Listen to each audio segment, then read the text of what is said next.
Hello and welcome back to another Prescott HD video. Today we have episode 17 of season 2 of Everton career mode.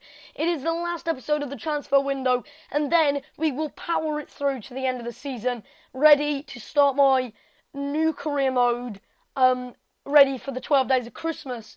And that leaves a bit of an explanation to you guys, doesn't it? I will explain that in a later video, but don't worry, Everton isn't over at the end of Season 2. It will be making a return, but that's a whole different story.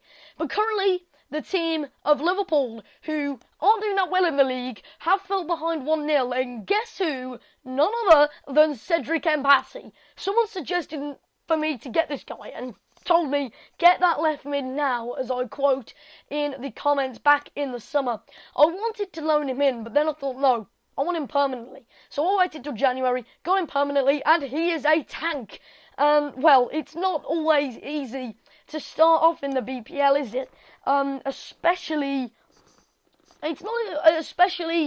being such a new player to the club. It is only around the 6th of February now, hasn't had any more than 10 days with the club, but his runs were so precise, he was so quick on the ball, and his agility was just as well matched with it. He is an excellent player and a fine superstar for the future, and he scored 2 goals on his debut. I mean, look at that, a quick touch into Barkley. Barkley finds his run over the top, just a small lob over the top of the defence, and Mpassi gets there first. Kramer also wins a shot, and his shot was very, very well saved by the defender. Atsu also fires a man forward, and Kramer plays it wide to Baines. Now Baines cuts inside and gets the opportunity onto his weaker foot, into Palosci. Palosci's taken down by Mignolet. And, well, it was a debatable one for sure, but it's a penalty nonetheless. Mignolet, well, he did sort of get the ball there, and Palosci wasn't facing the goal. So it wasn't a red card, which they haven't got. Whether it was a foul, though, well, that's for you guys to decide. But with 2 goals and being on a hat-trick, I could have gave it to someone else, but I just had to give it to Mpassi here, didn't I? A hat-trick, I mean, starting off on the BPL is hard enough as it is, and despite his poor penalty statistic, starting off in the BPL is hard enough as it is, to get a hat-trick on the BPL debut. Well, for such an inexperienced young player, it would be difficult for him to score goals in a left midfield position anywhere.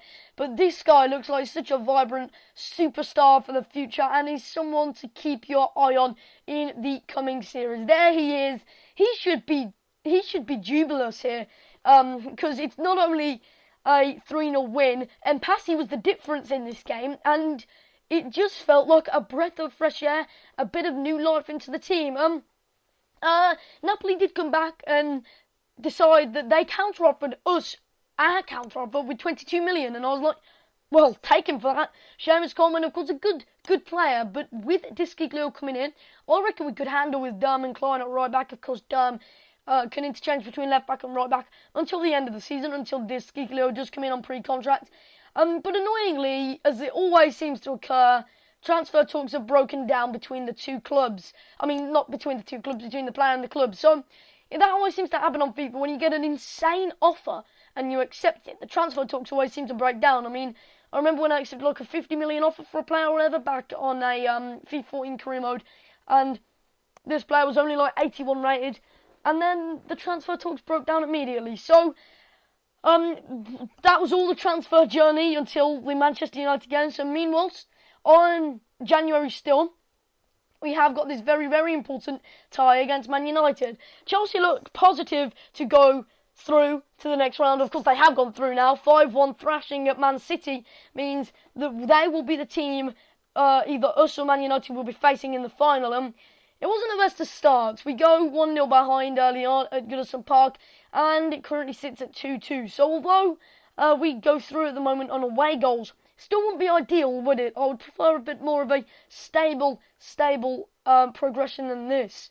But Eto did eventually equalise, and it didn't take that long, to be honest. Only 21 minutes in, and we are currently at 1-1 back on square terms. But now Eto'o once again controls the ball on a touch from a, well, route one pass.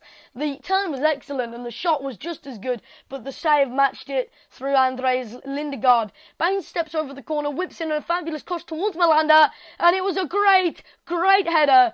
It shook the post and shattered back down towards Malanda, who couldn't react in time to find his legs, to find his feet, and to find the ball to go into the back of the net. And there is ugly Shrek Rooney. He even looks ugly in the game, doesn't he? He just looks so disgusting in every respect. But if I'm totally honest, not much happened except this shot from, Juan Mata, which wasn't exactly world class from him, was it? So we do go in at the end of the game, and it is a not solid draw, but a very conclusive draw, and it was 2 early goals that decided that game.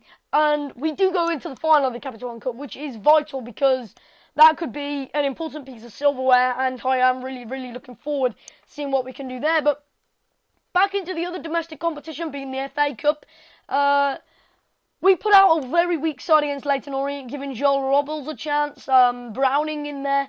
We put Besic along with Naismith and Ravini. And Naismith was the man to open the score in 5 minutes in. Not much else happening.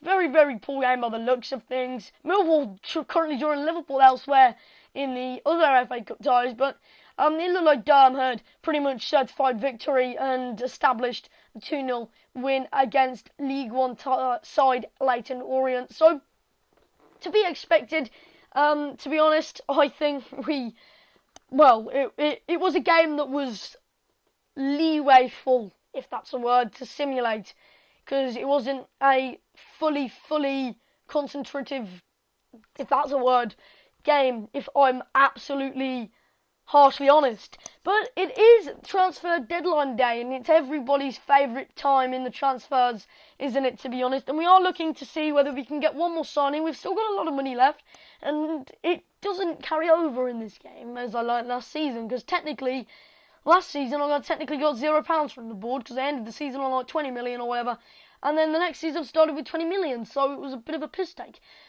But we do actually go into advanced negotiations with Inigo Martinez after his club Real Sociedad accepted a very low offer.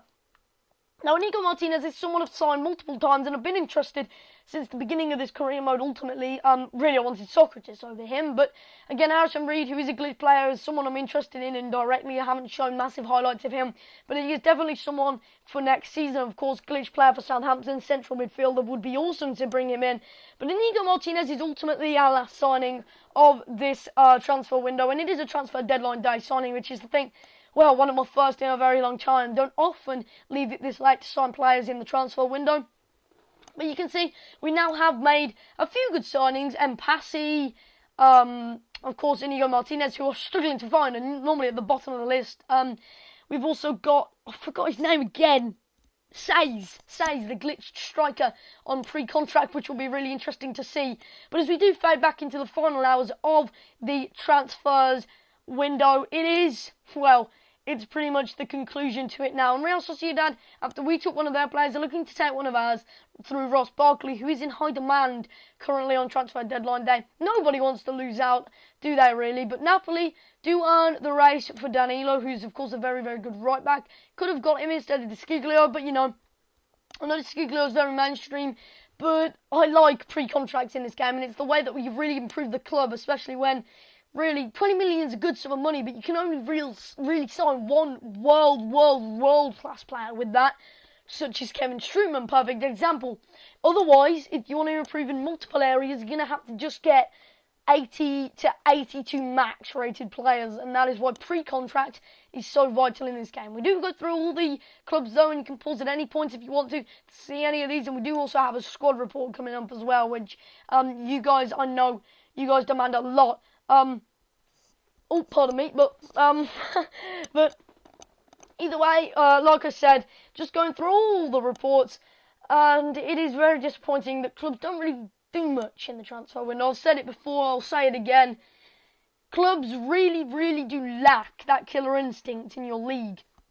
You'll have a team like Chelsea buy, I don't know, Edinson Cavani, but then nobody else will make a big money signing, and that's why teams go into decline in this game, and that's why teams seem to just stay the same, and it's really frustrating. But either way, once more, I would just say, Henkalu, quite disappointing.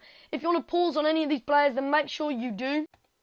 But here we do have the squad report this season. Christoph Kramer's physical stats have begun to go down, which is annoying. That was when he had an injury, of course. But every player all over the board seems to be doing decent. You've got Gareth Barry, who is decreasing with no doubt. Ravini's doing well. So is Malanda. And Christian Atsu's doing superb. Bittencourt looking very, very good also.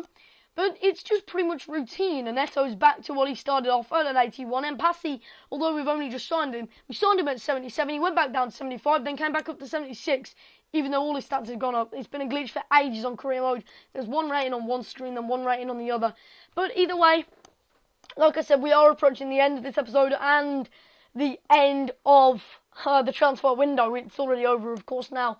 But the reason I signed Inigo Martinez was to probably develop him further. I mean, I had him in my Spurs career mode, had him for 1 season. Not long, is it really? Not long for him to progress. He progressed a bit, but was disappointing. I thought I'd give him another shot in my Birmingham career mode on pre-contract, never got to him. But either way, here is Lukaku, and you can see his physical stats are going down. He will never be what he could have been without this injury. Even though the injury was only 3 months, he'll come back and he won't be as good.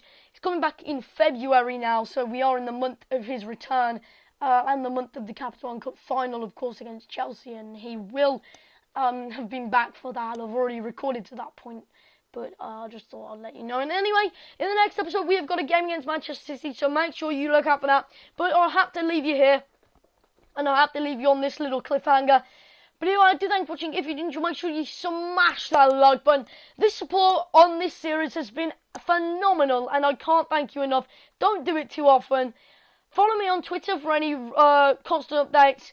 And that's pretty much me, Pricey HD, and I will see you next time.